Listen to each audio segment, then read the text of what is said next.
What is up, everybody? Kyle from VR Scout here, and today I am so excited because we are talking about Warhammer 40K Battle Sister.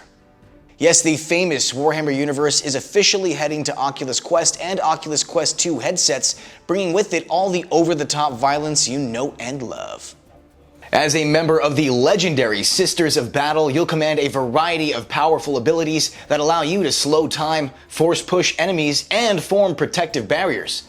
Of course, it wouldn't be a Warhammer game without an arsenal of ludicrously powerful weapons.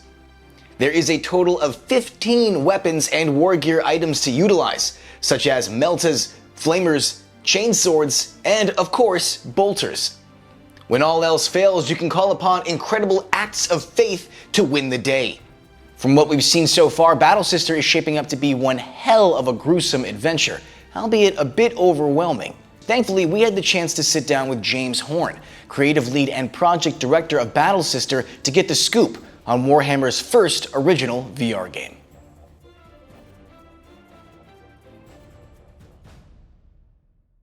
James, thanks so much for sitting down. First off, I'm a huge fan of Games Workshop and the 40K universe, so right off the bat, I have to ask, what was it like bringing a franchise as humongous as 40K to VR? Obviously a huge privilege and a huge challenge as well. Because as you say, it's one of those things that people get really passionate about, and it's got so many years of lore there and experiences all built up.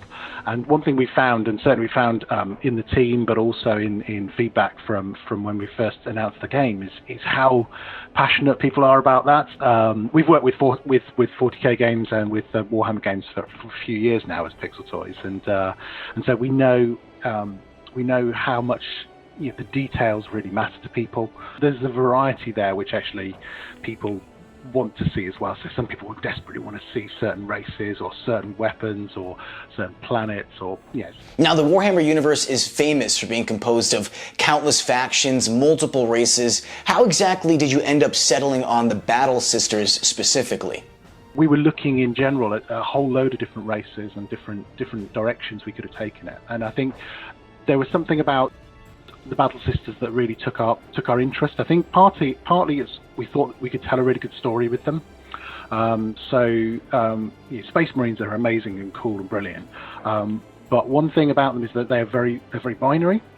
And also, there's quite a few stories that have been told with them. Obviously, amazing games like Dawn of War, Space Marine, things like that. And actually, with the Battle Sisters, there's some really interesting stuff there about faith and about doubt, and but also they're these really powerful, amazing women. And we thought as well that was a really good story to tell and a really great thing to have in a game. And they're also normal size as well, which is quite cool.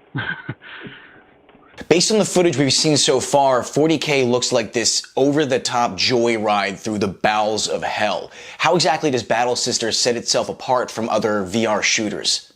With Drop Dead, it's quite a few years ago that we developed that, and the environments were fairly limited. It was on rails, and what we wanted to do was, okay, how can we make a game for Sixth Off that's gonna feel like you can run around in this world, and again that matches with the scale of 40K. It's that kind of like, you can't just be on rails really for that. There's a sort of dynamism that the Battle Sisters have, that we want you to be able to sort of race around this world and get your chainsaw in a cultist and things like that. And so a lot of it's about that open world, pushing technology, having lots of enemies, use spatialized audio, all that kind of stuff. We're really trying to push as far as we can for the Quest. What were some of the challenges bringing this project to life on Oculus Quest and Oculus Quest 2? Frame rate. Always frame rate. Obviously the hardware on the Quest is great. The hardware on Quest 2 much better. Quest 2, when we first saw the specs of that, we were really excited because we knew that we could make use of that. What we wanted to do was make sure that things like bolters and when you're up close with a Space Marine, that the materials look good and you've got really metallic things, and plasteel, and you've got that sort of materiality, and that's definitely been a challenge, because a lot of games techniques have been moving on over the last few years into PBR technology, that kind of thing. It's seeing how far we can push that on mobile, and continually sort of trying to move our pipeline forward in that way. Now, obviously 40K has been around for a long time. There are countless years of lore. How exactly will the game treat newcomers to the 40K universe? And what can longtime fans of the franchise expect? So we needed to make a game which appealed to a really wide range of users.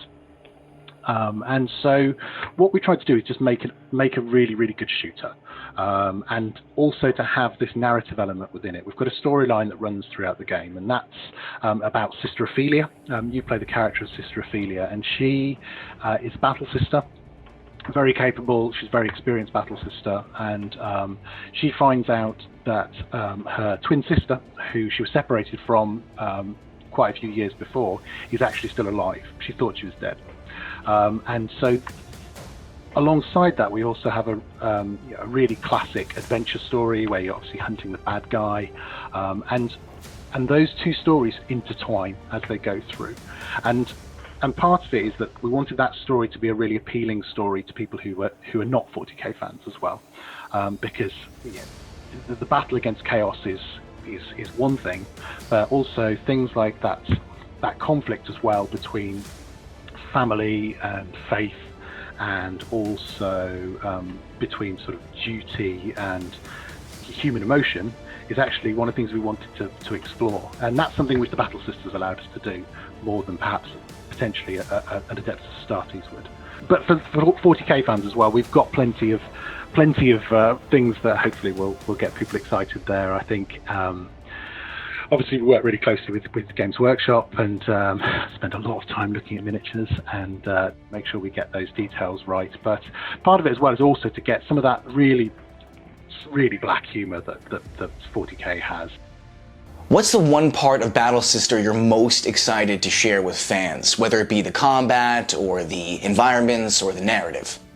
And I think it's that putting someone in the boots of the Battle Sister. I think that first moment when you mentioned before about goosebumps, and it is that moment. I really wanted that moment initially when you first pick up a bolt, or when you first use any of these things, and it's when you first stand next to the Space Marine.